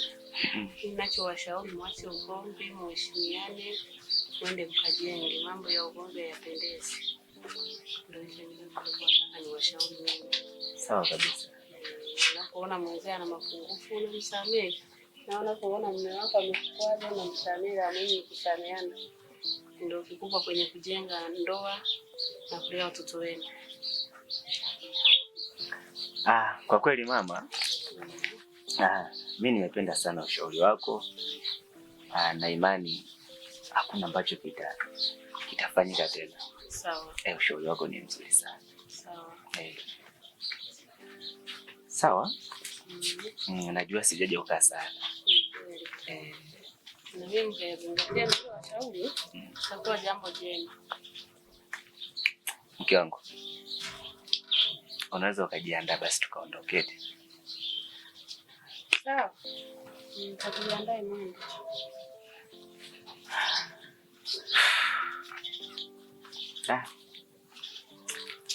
Mambo ya kawaida. Kipaji changu kinanitesa, ama sio fungu langu nimepoteza. Umasikini wangu umeniponza, ama sio fungu langu nimepokonywa.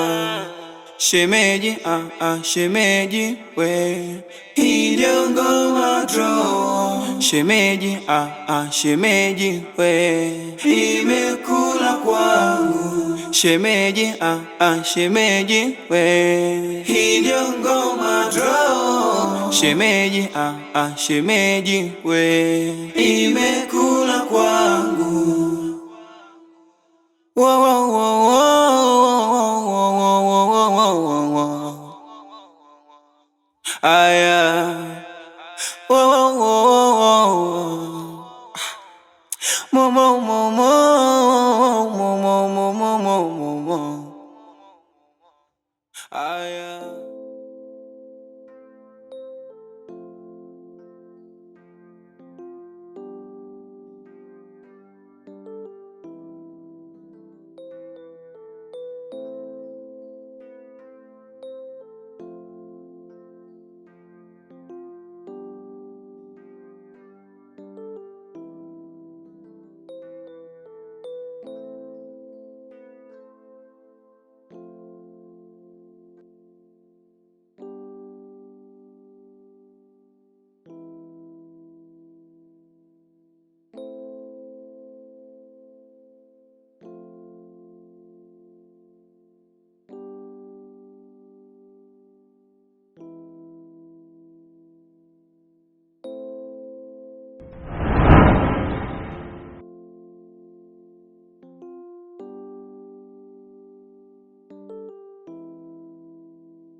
Wife.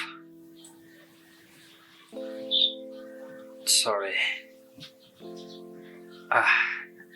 Hizo picha ni za muda mrefu. Samani. Sikukwambia tu mapema kwamba nilisahau tu kuzifuta, lakini ni za muda mrefu sana. Naomba usinifikirie vibaya. Hivi ujije unaweza kaniambia wewe ni nani? Hebu nadhani hao maneno unayoniambia yanaweza kuniingia kwenye akili yangu kweli? Wife, calm down. Fikiria. Naomba usipanic, tafadhali. Naomba Yaani wewe kweli hivi? Punguza pressure. Wewe unamuona hapa anaitwa Angel. Ni rafiki yake na rafiki yangu. Kwa hizo picha tulipiga zamani, alikuwa ameniomba nimsaidie ili aweze kuendelea kimasomo. Maana alikuwa sidhani kabisa kama unachoongea ni kinaniingia hata kwenye akili yangu. Kweli wewe jiji mimi wakunifanyia hivi? Tafadhali, naomba unisikilize. Hivi ulivyoona sio kwamba ni aliniomba nipige naye picha, ni kwa sababu alikuwa anahitaji kuendelea kusoma na masomo. Sasa walikuwa wanahitaji kumuozesha.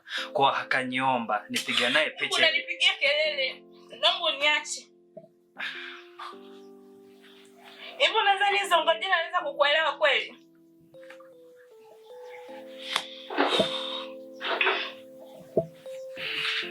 Naomba nizifute mbele yako labda ili uweze kuniamini.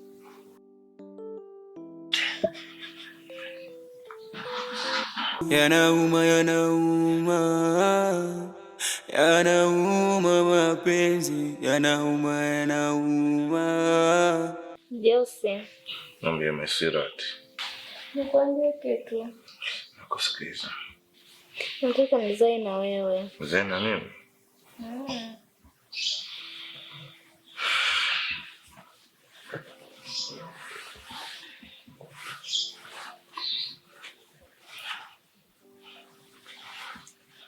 Awe upendi. Utaachaje kupenda sasa? Kweli? Kweli. Nafu itakuwa vizuri zaidi kwa sababu damu haendi mbali. Kweli. Nimefurahi kusikia hivyo. Hata mimi nimefurahi kusikia upo tayari kuzaa na mimi.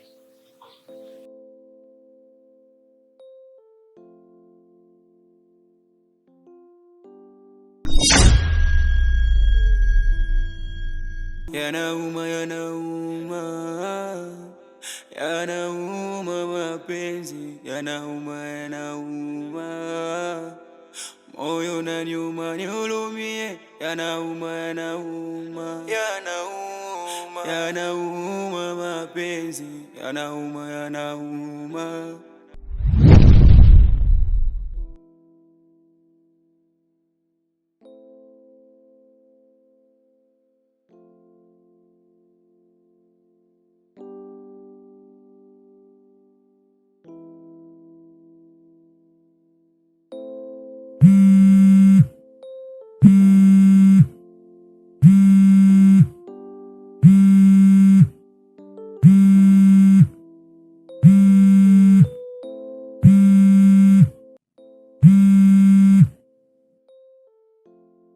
Hello?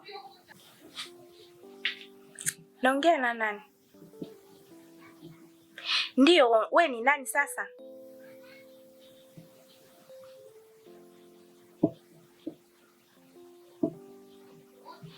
He? Angel? Basi nimeshapata majibu ya yote. Ina maana hata mabadiliko ya humu ndani itakuwa inasababishwa na haya. Kuna kitu ambacho sikiamini. Hivi kweli wewe mke wangu ndio kwenda kunisaliti mimi kwa mdogo wangu ambaye nimetoka naye tumbo moja, njia moja? Kweli? Aise.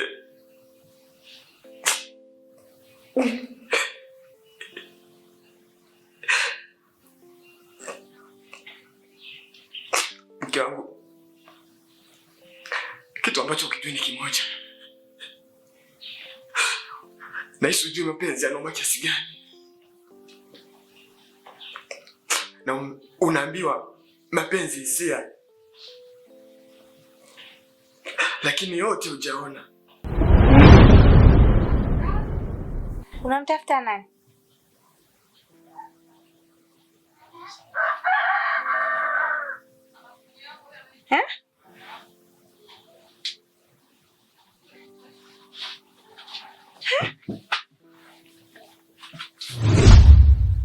Thamani iliyokuonesha hujaiona. Nimekufanyia mangapi? Niko lazi nihangaika huko mtaani mchana mzima, nachomwa najua, ili tu upate kula, upate kuvaa vizuri. Ama kweli nimeamini hii ni ngoma draw. Shamsa, kwa huu upumbavu uliofanya na kuapia, wallahi utaulipia. Wallahi nakwambia utaulipia, Shamsa.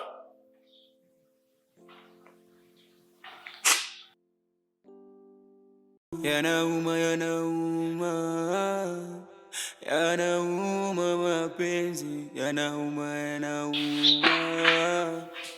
Moyo unaniuma, nihurumie, yanauma, yanauma, yanauma, yanauma mapenzi, yanauma, yanauma, yanauma kishenzi.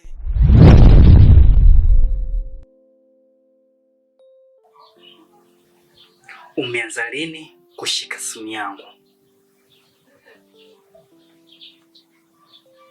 Mwanzo nilifikiria ni picha tu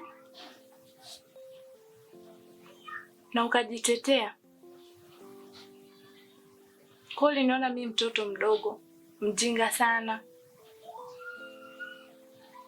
Sikia, naomba ufuate kilichokuleta hapa na sio kushika simu yangu tena, iwe mwanzo na mwisho kuanzia leo. Tumeelewana?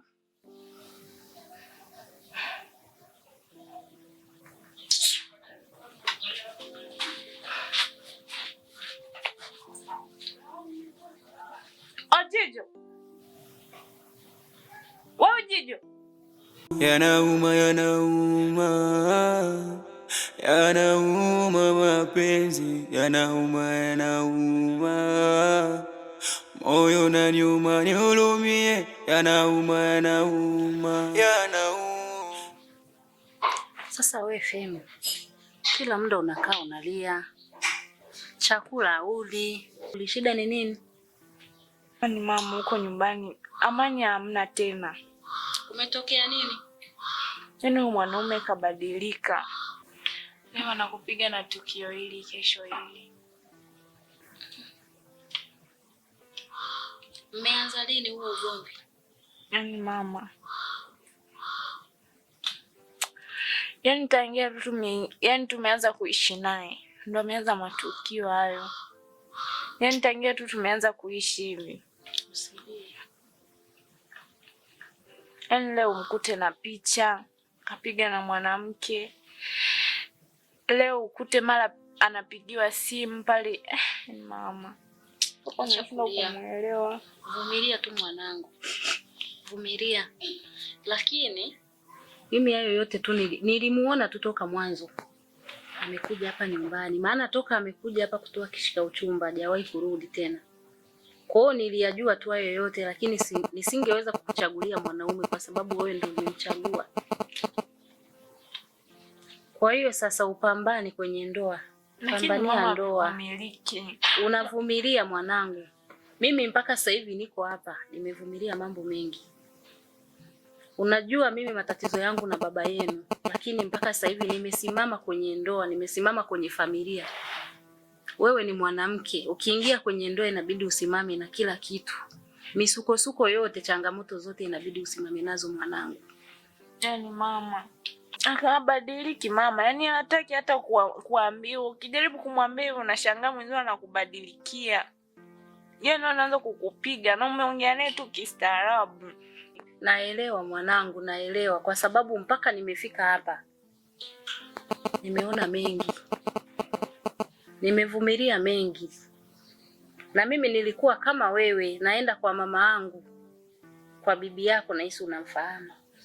Ndio alikuwa ananipa ushauri, mpaka sasa hivi nimesimama kwenye ndoa. Sijatetereka na kitu chochote. Kwa hiyo mwanangu, nakushauri vumilia tu kwenye ndoa. Lakini huyo mwanaume si ndio ulimchagua? Ndio mama, lakini mwanzo kuwa hivi alionyesha kabisa upendo wa dhati. Lakini nashindwa kumuelewa ni kwa nini imekuwa yani amebadilika mno. Ila mimi ninachotaka kukushauri, kwa sababu mimi ni mama na uchungu ulionao hata mimi mwenyewe unausikia. Rudi kwenye ndoa yako, vumilia.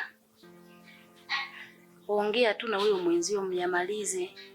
Mengine mama yavumiliki. Unavumilia. Sasa ukisema utoke kwenye ndoa, utaolewa na wanaume wangapi? Mimi mbona nipo mpaka sasa hivi, mbona nipo? Mimi ndo ninavyokushauri tu hivyo. Maana nikiendelea kukaa hapa mwisho wa siku na mimi nalia. Ngoja tu nikalale. Yanauma, yanauma, yanauma mapenzi, yanauma, yanauma. Nimewaita hapa nikiwa na maongezi na nyie. Nimekaa nimefikiria, ila nimekosa jibu. Na uamuzi niliofikia, kila mmoja achukue vitu vyake na haondoke humu ndani.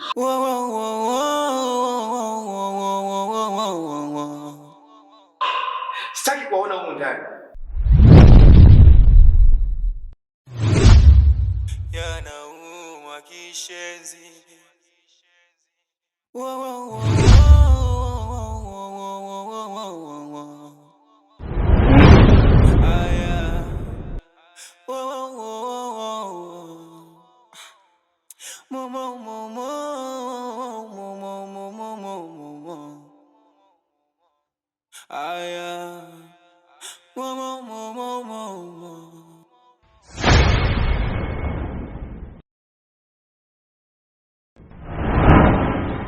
Mume wangu, naomba unisamehe, sitorudia. Naomba unisikilize.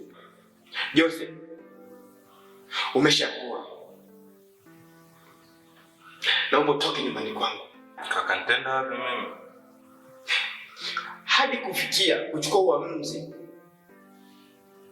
wa kutoka na shemeji yako, basi ulikuwa unajua kabisa njia yako ni ipi.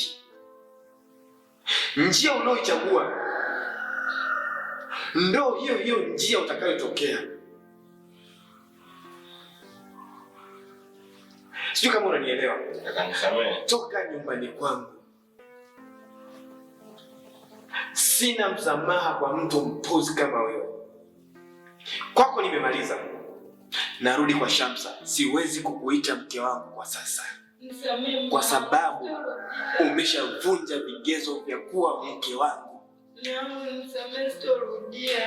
Naomba usiniite mume wangu. Right, kama ningekuwa mmeo. Right, kama ningekuwa mmeo, basi usingediriki kunisaliti. Sitorudia, nisamehe, sitorudia. Shamsa, naomba uchukue kila kilicho cha kwako, uondoke humu ndani. Sitaki kuona. Toka nje ukajitafutie maisha yako. Naomba amkeni, toke nje. Tokeni wote. Sitorudia. Usimchanganye, unasikia?